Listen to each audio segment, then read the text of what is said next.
식단의 조절도 필요 없고 근육 운동은 하되 유산소는 전혀 하지 않으며 결과적으로 체지방은 드라마틱하게 감량됐으며 근육량의 손실도 전혀 없었다고 합니다. 부득이한 외출 시엔 반드시 성인용 비조기를 착용해야 한다고 사용자들은 일렀습니다. 다이어트 모두 한 번쯤은 해보셨죠? 얼마나 많이 감량을 해보셨나요? 10kg? 20-30kg을 감량해보신 분도 계시다고요? 정말 대단하십니다. 근육량의 소실은 가급적 최소화하며 체지방을 최대한 낮추는 것이 요즘 지향되는 다이어트일 텐데요. 소모 열량보다 섭취 열량을 줄여가며 근육 운동과 더불어 유산소 운동을 추가적으로 하는 등 체지방을 낮추기 위한 이러한 보편적인 다이어트 방법은 모두가 아실 겁니다. 약물을 사용하는 바디빌더들은 이 작업을 더 수월하게 할 수 있습니다. 각성 계열의 흥분제나 천식약, 갑상선 호르몬제 등을 복용하며 신진대사를 높여 체지방의 소모를 급격히 늘림과 동시에 안드로제닉 아나볼릭 스테로이드의 사용으로 근육량을 최대한 보존할 수 있죠. 뿐만 아니라 지방분해 자체를 늘리는 성장 호르몬이나 카르니틴 주사제 등 더 효과적인 체지방 감소를 위해 그들이 선택할 수 있는 약물들에는 여러 가지가 있습니다. 물론 이러한 약물 사용에는 심혈관계 등에 미치는 부작용의 위험성이 항상 존재하고요. 하지만 그들 역시 엄격한 식단 조절과 긴 유산소 운동 등이 최소 8주 정도 요구됩니다. 약물 사용을 통해 비교적 더 효율적이고 더 빠르게 체지방을 감량할 수는 있지만 그 과정 자체는 항상 부담이기 마련이고 때문에 칼로리 섭취를 늘려 근육량을 증대하는 벌킹 기간에도 체지방이 너무 많이 끼지 않도록 유의를 하죠. 해외 탑레벨 바디빌더들의 다이어트는 어떨까요? 아니, 그들에겐 어떤 약물이 사용될까요? 라고 말하는 게 더 맞겠네요. 물론 그들 역시 앞서 먼저 언급된 약물들을 사용합니다. 하지만 그들에게는 뭔가 더 다른 것이 있죠. 만약 벌킹 시즌에 근육량 증대와 더불어 15kg의 순수 체지방이 늘었다 하더라도 그들에게는 전혀 부담될 일이 아닙니다. 한 달 정도면 모두 없앨 수 있으니까요. 식단의 조절도 필요 없고 근육 운동은 하되 유산소는 전혀 하지 않으며 그렇게 일주일간 순수 체지방만 4kg 정도를 제거한다면 믿으시겠어요?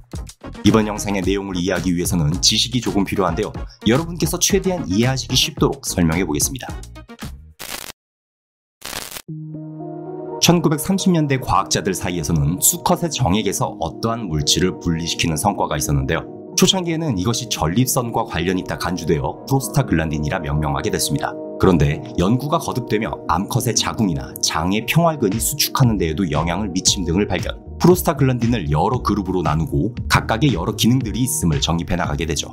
프로스타글란딘은 혈압과 체온 조절, 혈소판의 응집, 그리고 통증, 염증뿐만 아니라 수면 유도 등등 인체에 있어 광범위하게 영향을 미치는 생리활성 물질이자 호르몬이었던 것이죠. 그중 이번 영상의 주제가 될 프로스타글란딘은 프로스타글란딘 F2알파입니다. 너무 기니까 이제부터 PGF2알파라고 할게요. 이 PGF2알파 한 가지만 하더라도 여러 가지 기능들을 담당하고 있는데요. 그중 가장 대표적인 것이 동물의 번식과 관련이 있다는 것입니다. 난포자극 호르몬, 황체 형성 호르몬, 그리고 프로게스테론 등과 같이 번식과 관련된 호르몬들과 밀접한 상호작용을 갖기에 농장이나 동물원에서 동물의 개체수를 늘리거나 조절할 용도의 약물로서도 쓰이는 것이 PGF2알파죠. 사용 주기를 적절하게 조절함으로써 동물의 발정을 유도할 수 있고 암컷에게 낙태를 시킬 수도 있습니다. 이러한 PGF2알파의 작용을 더 지속적으로 유지하기 위해 합성된 약물이 있는데요. 이름하여 PGCL이라고 합니다. 그런데 이 약물을 인간이 사용하는 사례가 생기게 됐는데요. 심지어 번식과 관련된 용도도 아니었습니다. 사용의 목적은 바디빌딩이었죠.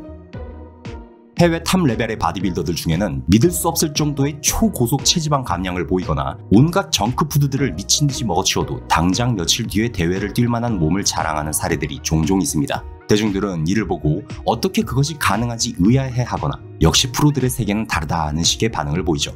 2000년대 후반부터 해외 바디빌딩 커뮤니티에서는 PGCL의 사용에 대한 게시물들이 하나둘 나타나기 시작했습니다. 여기서 잠깐 한 가지 첨언을 드리자면 해외의 바디빌딩 피트니스 커뮤니티들은 국내의 그것들과 성격의 차이가 있습니다. 약물들에 관해서만 논의되고 연구가 공유되는 게시판들이 따로 존재하는데 요즘은 국내의 단톡방과 같이 폐쇄성 채팅 커뮤니티로 진화가 되기도 했죠. 영어가 수월하시다면 유료 결제를 통해 아카데미 과정으로 실전 프로 바디빌딩에 쓰이는 듣도 보도 못한 약물들의 종류와 사용법 등을 체계적으로 배울 수도 있죠. 이런 과정을 거친 사람들이 프로들의 코치가 되는 식이고요. 거의 모든 정보들은 이미 인터넷상에 다 공개가 돼 있습니다. 저에게 DM이나 메일로 물어보셔도 그에 대한 답을 드리지는 않습니다. 이 채널은 일반인들의 약물 사용 사례를 하나라도 더 줄이거나 방지하는 것이 목적이니까요. 자, 다시 본 내용으로 돌아와서 동물용 의약품인 PGCL의 사용으로 보디빌딩에 있어 어떤 이점들이 충족되었을까요? 가장 주목할 만한 점은 엄청난 양과 그리고 속도의 체지방 감량이었습니다. 번식의 연관성 말고도 PGF2알파의 또 다른 기능이 있다면 TGF, 즉 형질 전환 성장인자 알파 mRNA 발현의 자극을 통해 지방산 축적의 생리적 음성 조절과 지방세포 전구체 분화에 강력한 억제를 한다는 것입니다. 말이 너무 어렵죠? 풀어서 설명합니다. 칼로리 섭취 제한과 운동을 통한 대사량의 증가는 지방세포의 크기를 줄이는 효과를 가져오지만 지방세포 수에는 변동이 없죠. 때문에 소아비만과 청소년기 비만이 장기화되면 지방세포의 분열, 즉 지방세포의 수 자체가 늘어나 성인이 되었을 때 다이어트가 매우 힘들어지는 것이죠. 지방세포의 수를 줄이는 유일한 방법은 지방 흡입뿐인 것이 정설이었는데 이것을 무너뜨린 것이 바로 PGCL입니다. 국소적으로 적용되는 PGF2알파는 지방세포 분화 과정의 역전 현상을 통해 성숙된 상태의 지방세포들 크기뿐만 아니라 그 수 역시 줄일 수 있었습니다. PGCL을 사용한 바디빌더들의 기록에 따르면 특정 양의 주입을 일주일간 유지했을 때 체중이 무려 4-5kg 정도 감소했다고 하는데요. 근육들의 윤곽이 유의미하게 드러나는 것으로 보아 체지방 위주의 감량으로 판단된다 하죠. 어떠신가요? 놀랍지 않으신가요? 나도 한번이라는 생각이 드시나요? 하지만 말은 끝까지 들어봐야 하고 세상에 공짜는 없는 법이죠. PGCL 사용자들이 당부한 사항이 있었습니다. 몇 번이고 화장실을 자유롭게 들락거릴 수 있는 환경이 아니라면 절대 사용을 하지 말거나 아니면 성인용 기저귀 착용이 필수라는 것이었죠. PGCL이 주입되면 20분 내로 체내 농도는 최대치가 되는데요. 사용자는 곧 화장실로 달려가게 됩니다. PGF2알파는 장과 방광의 평활근을 강력하게 수축하기 때문에 그 안에 있는 내용물들을 모두 비우게 됩니다. 몇 분간에 걸쳐 쏟아내게 되는데 영화 엑소시스트의 그 장면을 연상시킬 정도라고 하네요. 문제는 이것이 한 번으로 끝나지 않는다는 것입니다. 앞뒤로 쏟아지는 엄청난 양의 배출로 인해 필연적으로 갈증이 찾아오고 물을 마시면 수분 내로 다시 화장실을 찾게 되는데요. 약물이 작용되는 90분간 이것이 몇 번에 걸쳐 반복되는 것이죠. 바디빌딩에 있어 추천되는 용량은 이러한 90분을 하루에 총 3세션 겪는 용량이라고 합니다. 하루에 20회 이상 화장실을 들락거리게 되고 그 사이엔 고열과 오한을 번갈아가며 겪기도 하는데 이는 PGF2알파의 체열 조절 기능 때문이죠. 언제 어떻게 또 화장실을 가게 될지 모르니 부득이한 외출 시엔 반드시 성인용 기저귀를 착용해야 한다고 사용자들은 일렀습니다. 여분으로 몇 개 더 챙겨야 한다고도 하네요. 약물의 효과를 통해 장이 실시간으로 비워지며 전해질 등 영양소의 소실 역시 늘어납니다. 때문에 90분의 기나긴 설사 루틴이 끝나면 정신이 혼미해지고 본능적으로 고칼로리의 음식을 갈망하게 된다고 하는데요. 이때 버거 세트와 같은 정크푸드 위주의 식사를 한다 해도 결과적으로 체지방은 드라마틱하게 감량됐으며 근육량의 손실도 전혀 없었다고 합니다.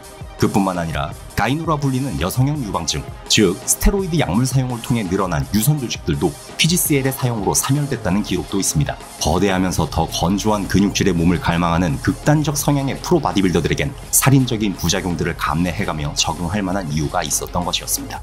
자, 하지만 부작용은 이것이 끝이 아닙니다. 정말 무서운 것이 남아있거든요. PGF2알파는 폐에 있는 혈관들을 수축합니다. 사용자들이 공통적으로 말한 바에 따르면 고통스럽게 가슴이 조여지는 느낌을 받았다고 했는데요. 이러한 호흡곤란이 설사와 오한 등과 겹치며 쇼크가 유도돼 변기 위에서 실신을 하는 사례들도 있었습니다. 천식의 인자를 가지고 있는 사람은 단 한 번의 주입만으로도 호흡이 완전히 정지될 수 있는 등 잠재적인 위험성의 유무는 누구도 확답할 수 없다 하였습니다. PGCL은 과거 인간을 위한 의약품으로도 개발이 추진된 적이 있었지만 여성의 몸에 튀어지 영구적인 자궁의 손상이 유발되는 등 건강과 생명에 대한 여러 잠재적인 위험성에 결국 동물 전용 약품으로만 존재하게 됐습니다. 알려드리고 나니 어질어질하네요. 잘 알려지지 않은 만큼 국내에서 PGCL의 사용을 시도한 사람은 아마 없을 것입니다. 앞으로도 없었으면 하는 바람이기도 하고요. 물질을 통해 급작스럽게 외형이 변한다거나 더욱 강해진다는 등의 설정은 만화나 영화에서 자주 접할 수 있습니다. 그 자체로 환상적이고 흥미로운 이야기이기에 매력적으로 다가올 수 있겠는데요. 큰 리스크를 감수하더라도 그 환상을 실현하려는 이들이 점점 늘고 있는 시대를 살고 있다 느끼는 것은 저뿐만일까요? 그 무엇이든 환상은 환상일 때 유희가 될 뿐, 그것을 억지로 현실로 끌어올 때 항상 비극이 시작됐던 것 같습니다. 만화나 영화뿐만 아니라 요즘은 인스타와 유튜브 등에서 비현실적인 몸을 자랑하는 이들을 눈에 차일 정도로 자주 접하죠. 그들처럼 크고 선명한 근육질의 몸을 당장 지니지 못하면 그것이 마치 사회적으로 도태되는 것만 같은 심리가 병적으로 자리 잡을 수 있습니다. 그렇게 될 때 오늘 영상에서 소개된 것과 같은 위험한 약물들에 더 현혹되기 쉽고요. 다음 영상에서는 근육질 몸에 대한 병적인 집착을 갖게 되는 심리에 대해 전문의분과 의견을 나누는 영상을 준비하도록 하겠습니다. 바디알킴이었습니다. 시청해주셔서 감사합니다.